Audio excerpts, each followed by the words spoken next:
A-t-on remarqué que les vraies victimes refusent presque toujours le statut de victime? La vraie victime sait qu'elle n'a pas d'avenir. Disons-le franchement et autrement, une victime n'a pas d'avenir.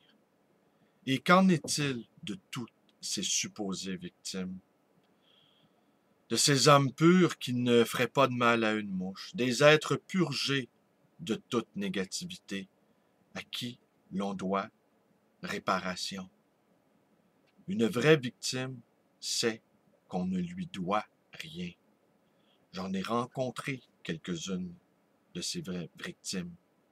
Elles ont un incroyable sens de la dignité, une capacité quasi infinie d'oubli.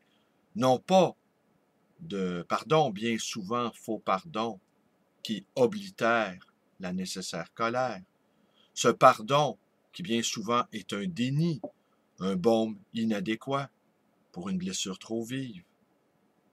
À quel groupe appartenez-vous?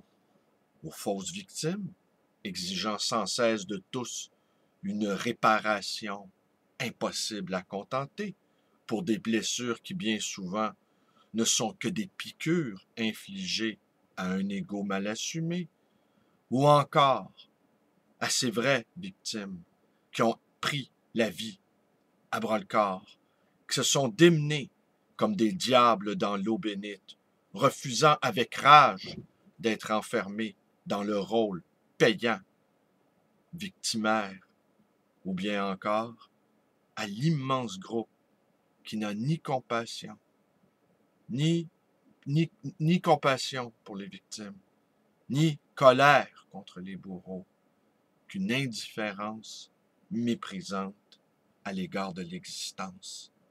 Bonjour, bienvenue dans ma bibliothèque. Nous sommes à Montréal le 27 octobre 2012. Mon nom est Bruno Lalonde. Et aujourd'hui, je vous lis un tout petit passage tiré de l'ouvrage de Véronique Verdier, Robert Michrahi, L'existence comme itinéraire. J'ai posté il y a quelques jours sur ma page Facebook, que je vous invite à aller visiter, un petit entretien de Robert Michrahi, un philosophe, spinoziste, athée, qui a été un émule de Jean-Paul Sartre, mais qui s'en est finalement détaché lors de la guerre des 6 jours, jugeant qu'on ne lui avait pas fait une part juste, une part équitable dans un numéro spécial consacré au conflit israélo-palestinien. Alors, je vous montre le livre à l'écran.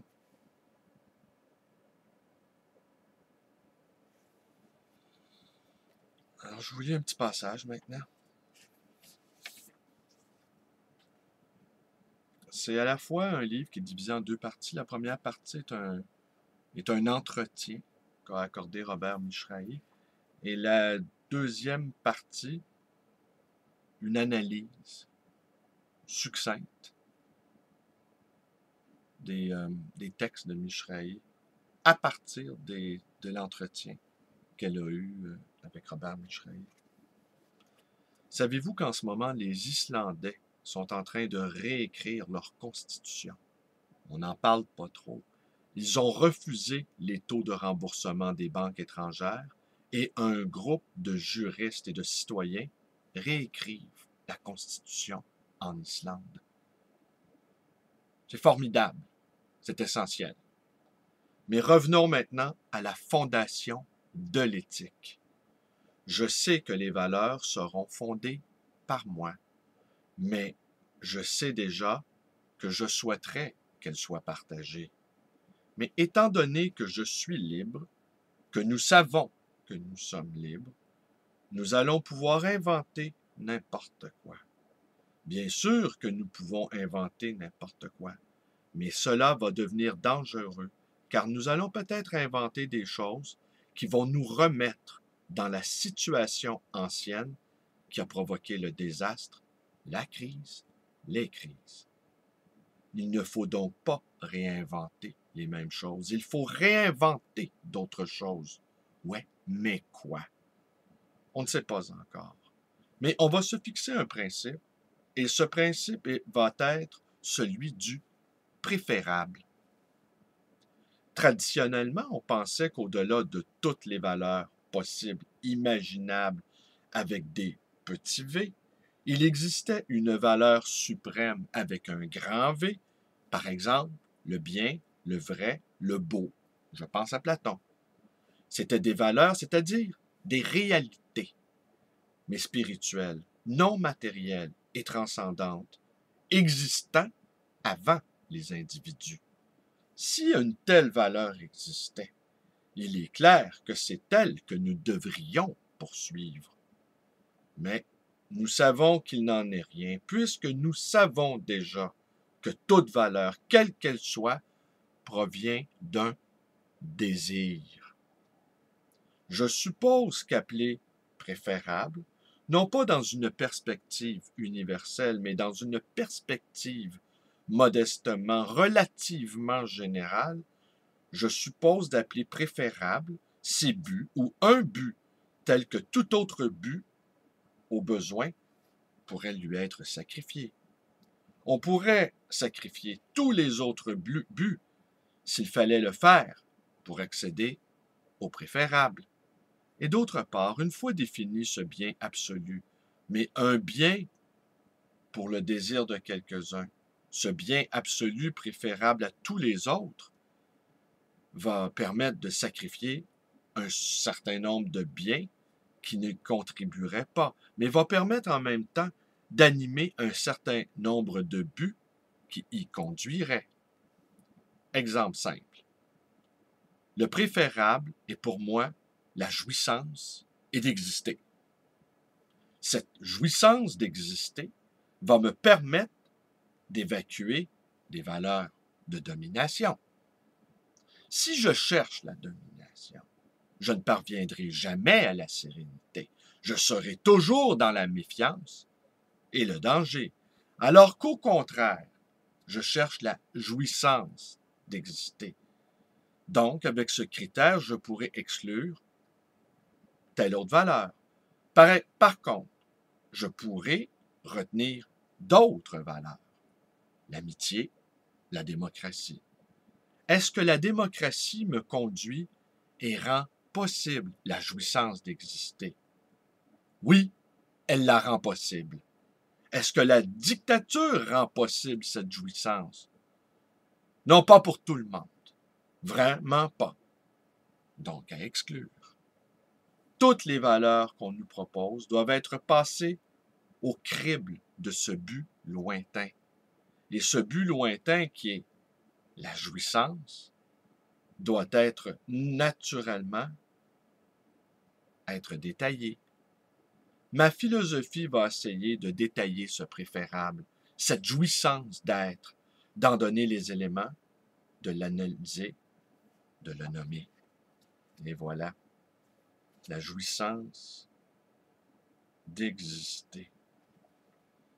N'est-ce pas Sandrard qui disait que le simple fait d'exister est un véritable bonheur. Le simple fait d'exister est un véritable bonheur. Ben, je pense que c'est cet élan qui porte les vraies victimes, qui au fond, on a entendu des témoignages de véritables victimes qui ont échappé à des catastrophes intimes, ou des catastrophes historiques. Eh bien, sont contentes de voir le soleil, sont contentes de jouer avec un animal, sont contentes de regarder un enfant courir, sont contentes d'écouter de la musique. Elles sont contentes de ce que la vie leur offre. Elles ne sont pas toujours dans la sempiternelle plainte. La plainte. Quand cessera cette plainte? Nous n'entendons que des plaintes autour de nous. Et les vraies plaintes, des vraies victimes, on n'a pas l'oreille assez fine pour les entendre. On ne veut pas les entendre. Mais eux, ces victimes-là, n'en ont cure. elle continue de sourire. Alors, c'est tout. C'est tout pour aujourd'hui. Je vous remercie d'être avec moi. Toujours. Mes vidéos vous plaisent. Vous connaissez la suite. Vous pouvez vous abonner. Vous pouvez aussi me téléphoner, 514-736-0999. Ça, c'est à ma librairie. Vous pouvez aller visiter ma page Facebook, une page d'amis militants politiques, une page qui fait la promotion de la mobilisation sociale. Moi, j'ai choisi mon camp. C'est celui des insurgés. Je pense que notre système économique, notre système politique est à bout de souffle. Et j'ai l'intention de passer les dernières années de ma vie à faire un va-et-vient entre ma bibliothèque et la cité et de m'impliquer. Je ne regarderai pas cela devant la télévision. Je vais conclure là-dessus. Oui, ma librairie d'occasion, mes livres voyageurs d'occasion et d'anciens. Vous ne le savez sans doute pas, à militant européen, mais la Ligue nationale de hockey est en lock-out. Si vous saviez le bien que ça fait de ne pas entendre parler de sport, de hockey, vous ne pouvez pas imaginer. Moi, j'écoute tous les matins, j'écoute les nouvelles françaises. Et je me dis, vous avez été écœurés, vous autres aussi, d'entendre parler des résultats de Saint-Germain-des-Prés ou de l'Olympique de Marseille. Vous devez vraiment en avoir plein le cul du sport professionnel. Et imaginez, là, au Québec, en ce moment, on n'entend pas parler de sport. Mais pas du tout. On a entendu parler de Lance Armstrong. Bon. Un autre fraudeur. Mais tout le système repose sur la fraude.